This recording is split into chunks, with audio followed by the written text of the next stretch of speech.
Kerala studio discussion. Kerala studio பொறுத்த வரைக்கும் இன்னும் நிறையா மூவிஸு, வெப் சீரிஸு, ட்ராமாஸ்லாம் புக் பண்ணணும்.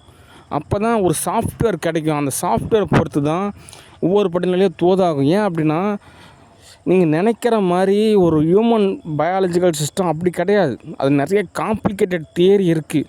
ரொம்ப ரொம்ப ஈஸியாக தான் இருக்கும். ஒரு டாக்டர் படிச்சுட்டா போதுங்க, என்னங்க இவ்வளோ தான் ஆர்கன்ஸா, இவ்வளோ தான் கான்செப்டா, அட இதுக்கு தான் இவ்வளோ போராட்டம் அப்படிலாம் தெரியும். ஆனால் அப்படி கிடையாது. அது மல்டி லெவலில் வெவ்வேறு விதமான சூழ்நிலையெல்லாம் இருக்குது. ரொம்ப உச்ச நிலை அடைஞ்ச சித்தர்கள் கூட என்ன சொல்கிறாங்க அப்படின்னா, யுக யுகமாக படிக்கணுங்க அப்படின்றாங்க. இதெல்லாம் பத்தாதுங்க, இந்த வருஷமெல்லாம் பத்தாதுங்க, நீங்கள் பல வருஷம் படிக்கணுங்க, அப்போ தாங்க நீங்கள் அடுத்த நிலைக்கே போக முடியும் அப்படின்ற அளவுக்கு சொல்கிறாங்க. அது ஒரு வகையில் உண்மை தான். ஓகே, அதனால் நிறையா படிநிலை இருக்குது. ஓகே, ஆனாலும் ஏன் கேரளாவை நான் மென்ஷன் பண்ணுறேன் அப்படின்னா, கேரளா அப்படின்றது எனக்கு ரியாலிட்டியான ஒரு ரிசல்ட்டு. ஓகே, அப்படியே ஒரு நேருக்கு நேரான ஒரு ரியாலிட்டியான ஒரு நன்றி உணர்வு, பக்தி, பண்பு, ஒரு மேன்மை, நான் என்னென்ன எதிர்பார்க்குறனோ அதுக்கெல்லாமே ஒரு சமமான அளவு ஒரு லாபமான ஒரு நாடு தான் கேரளா நாடு. ஓகே, அதனால் கேரளாவை நான் நல்லா டெவலப் பண்ணலான்னு இருக்கேன். ஏன் அப்படின்னா, நமக்கு ஒரு ரியாலிட்டினா ஒரு லாபம்.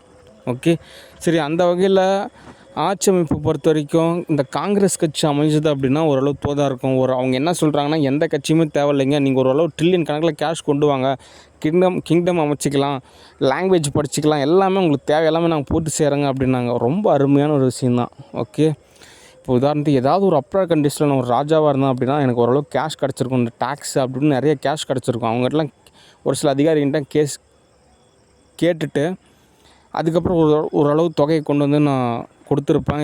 ஓரளவு எல்லாமே தோதாக இருக்கும். ஓகே, சரி, இருந்தாலும் ஒவ்வொரு படிநிலையாக தான் நகரணும். ஓகே, சரி, அந்த வகையில் கேரளா ஸ்டுடியோ டிஸ்கஷன். சரி, அதில் என்ன ஒரு தகவல் அப்படின்னா, சோப்பனாங்கி டிஸ்கஷன். சோப்பனாங்கி பொறுத்த வரைக்கும் இந்த ஸ்பிரிச்சுவல் நிலை தான். அதாவது இந்த ஸ்பிரிச்சுவலெல்லாம் உண்மையாங்க அப்படின்னு கேட்டால் அது நம்ம காலண்டர் தான் உண்மை. ஓகே, கிறிஸ்து வந்து பிறந்த நாள் தான் 2026ன்னு சொல்கிறோம். ஓகே, இதுக்கு முன்னாடியே பல வருஷங்கள் இருந்தது அப்படின்றதெல்லாம் யதார்த்த ரீதியாக ஒரு உண்மை தான். ஓகே, சரி, சோப்பனாங்கியை பொறுத்த வரைக்கும் என்ன தகவல் அப்படின்னா, நான் ஒரு டைரக்டராக தான் நான் சொல்கிறேன். ஓகே, இதில் விருப்பு வெறுப்பு அப்படிலாம் கிடையாது. ஓகே, என்னை பொறுத்த வரைக்கும் சோப்பனாங்கி என்ன நிலை அப்படின்னா, சோப்பனாங்கி ஒரு நல்ல ஆர்டிஸ்ட்டு. ஓகே, சொல்லப்போனால் எல்லாருமே ஜெயிச்ச நம்பர் 1 ஆக்ட்ரஸாக கூட அவர் சோப்பனாங்கி மாறத்துக்கு நிறையா சான்சஸ் இருக்குது. ஏன்னா அந்தளவுக்கு சோப்பனாங்கிட்ட ஸ்கில் இருக்குது.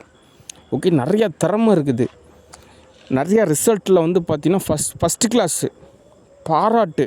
ஓகே, என்ன அவசர புத்தி, ஆர்வ கோளாறு, ஒரு பதட்டம், பரபரப்பு, ஏதாவது ஒரு வகையில் பட்டர்ஃப்ளை அட்டாக் செஞ்சு எரர் ஏற்படுத்துகிறானோ, மற்ற வகையில் எனக்கு சோப்பனாங்கி அப்படின்றது கரெக்டான ஒரு ஆர்டிஸ்ட்டு.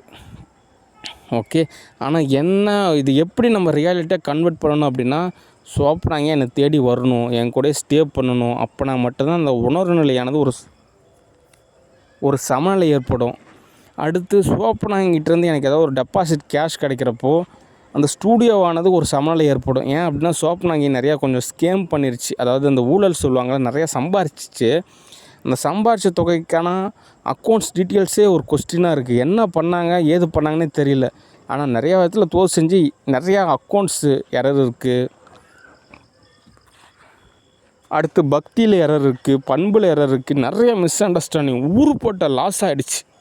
கொஞ்சம் நஞ்ச லாஸுக்கெல்லாம் கிடையாது, ஊருப்பட்ட loss, time loss, cash loss, நிறையா பேர் மர்கையாக மாறிட்டாங்க. எக்கச்சக்கமான டேமேஜ் இந்த சோப்பனாங்கியால். அதனால தான் சோப்பனாங்கியை தமிழ்நாட்டில் அலோவ் பண்ண மாட்டேங்கிறாங்க.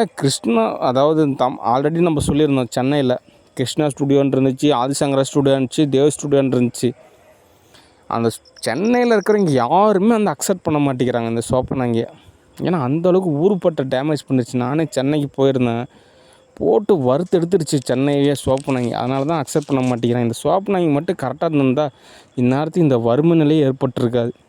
இந்நேரத்துக்கு ஏதாவது ஒரு அப்ரா கண்ட்ரீஸில் ஏதாவது ஒரு ஷூட்டிங்கில் நடந்துகிட்ருக்கலாம், இல்லை ஒரு ஆல்பம் சாங்கில் ஒரு லைஃப் ஸ்டைல் இப்போ இருக்கிறதோட பல மடங்கு உச்சத்தில் இருந்திருக்கும். எல்லாமே லாஸ் பண்ணிருச்சு இந்த சோப்பனாங்கி.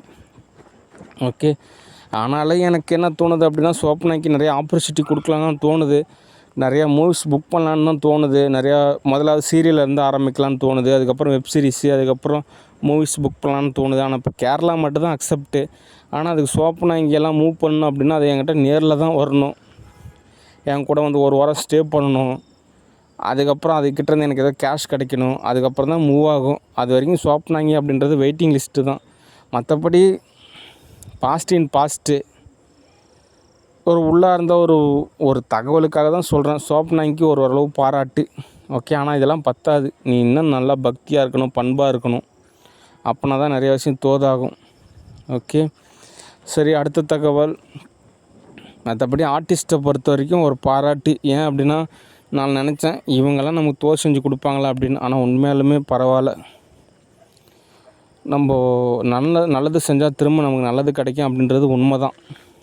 ஓகே. அதனால தான் பாரபட்சம் இல்லாமல் காசு கிடைக்குதோ இல்லையோ நம்ம ஒரு உழைப்பு மட்டும் இன்வெஸ்ட்மெண்ட் அப்படின்ற ஒரு நிலையில் நிறைய விஷயம் தோல் செஞ்சு கொடுக்குறோம். அதுக்கு உண்டான லாபம் நமக்கு கிடைக்கும். ஓகே. இப்போதைக்கு நம்ம ஒரே ஒரு கான்செப்ட் தான் பகவத்கீதையில் சொன்ன மாதிரி கடமை செய் பலனை எதிர்பாராதே அப்படின்ற கான்செப்ட் தான். அதனால் நம்ம கடமை என்னவோ அதை நம்ம அதை நோக்கி நம்ம பயணிக்கிறப்போ நமக்கு என்ன லாபமோ அது நமக்கு திரும்ப கிடைக்கும். ஓகே. சரி, டிஎஸ்டிஎஸ் பிரைவேட் லிமிடெட் கம்பெனிஸ்